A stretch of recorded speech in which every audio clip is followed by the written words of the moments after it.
Live from 10 News, this is the Now San Diego.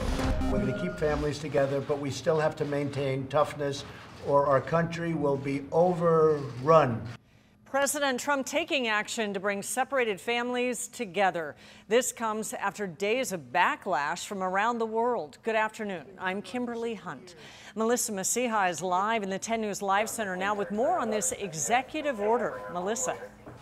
And Kim, this has been the center of heated debate all across the world, especially after images like this one surfaced showing children without their moms and dads. Now today, the president signed an executive order to keep undocumented immigrant families together. He originally argued he had no authority to stop separation of kids from their parents, but reversed that today. The president faced intense pressure from all sides, Republicans and Democrats, as well as world leaders, to keep the families together. In recent days, we've heard audio from children in these processing centers crying for their parents. Now today, President Trump did remain firm that even with this policy, border security needs to remain a top priority. We're keeping families together, and this will solve that problem. At the same time, we are keeping a very powerful border, and it continues to be a zero tolerance. We have zero tolerance for people that enter our country illegally.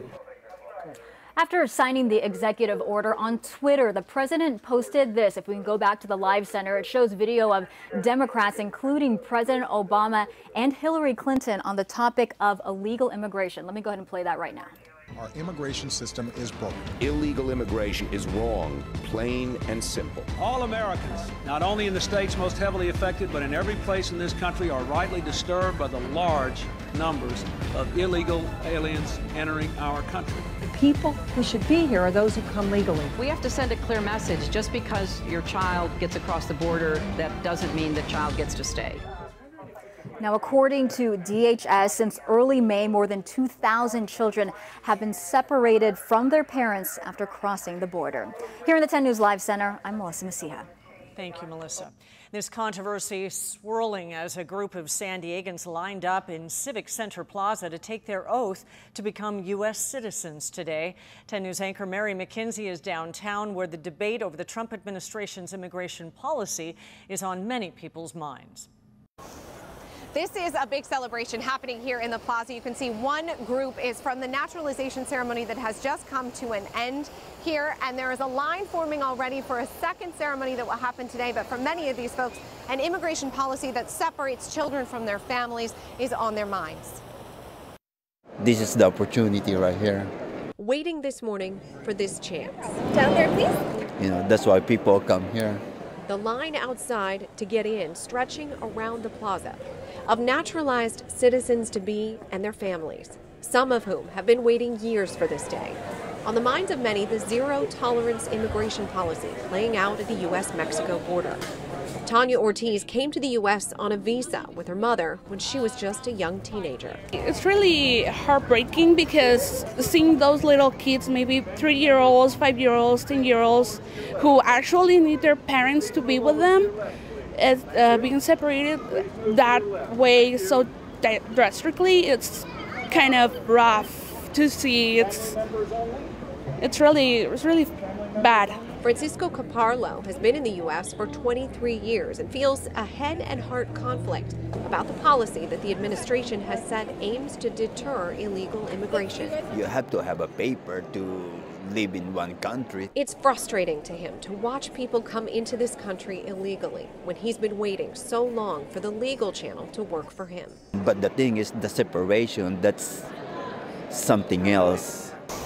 Many of the people here, as you can see, bring their families for these ceremonies. A lot of small children here today, and a number of people we talked to did not know previously about the president's plans. We're downtown. Mary McKenzie, 10 News.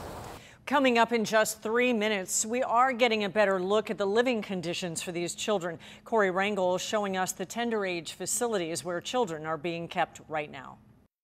Now let's get over to our lineup here on this Wednesday, and a first-of-its-kind test could hold answers to the opioid crisis. Yeah, they're going down into a sewer. Yeah, the sewer, and then now's Chris Welch with what they're hoping to find.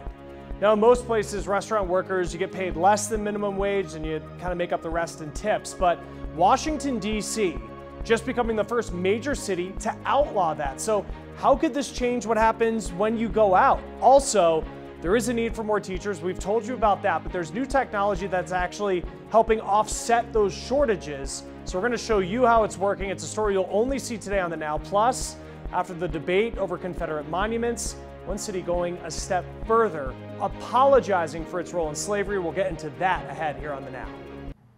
A packed crowd is expected at Encinitas City Council in just a few hours. City leaders are trying to decide on a list of sites where housing, including low-income housing, can be built. 10 News is committed to exposing the problems that are causing San Diego's housing crisis and finding solutions in our Making It in San Diego initiative. 10 News reporter Rachel Bianco is live outside council chambers. And Rachel, some of the locations have neighbors especially upset.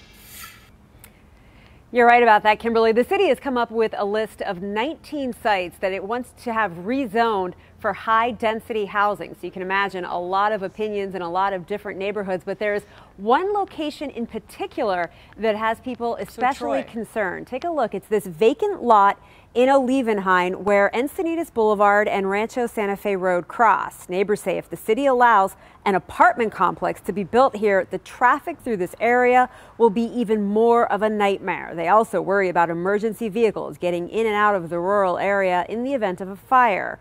Multiple lawsuits have been filed against Encinitas over its lack of affordable housing, but longtime residents like Ann Kennedy say there has to be a better spot. The idea of putting in an additional 300 homes is absolutely preposterous. There's already an incredible amount of congestion. I cannot just imagine they could even think of adding a 3-story building homes to a rural community. Now, state law requires the city to build more than 1,000 low-income homes in the next few years. Any list, though, that involves changing zoning to high density must go before the voters, and they already shot down a similar housing plan 2 years ago. Now, the meeting is expected to get started at 6 o'clock. The last time they took up this issue, the meeting went well past midnight, so it could be a long night. Reporting live in Encinitas, Rachel Bianco, 10 News.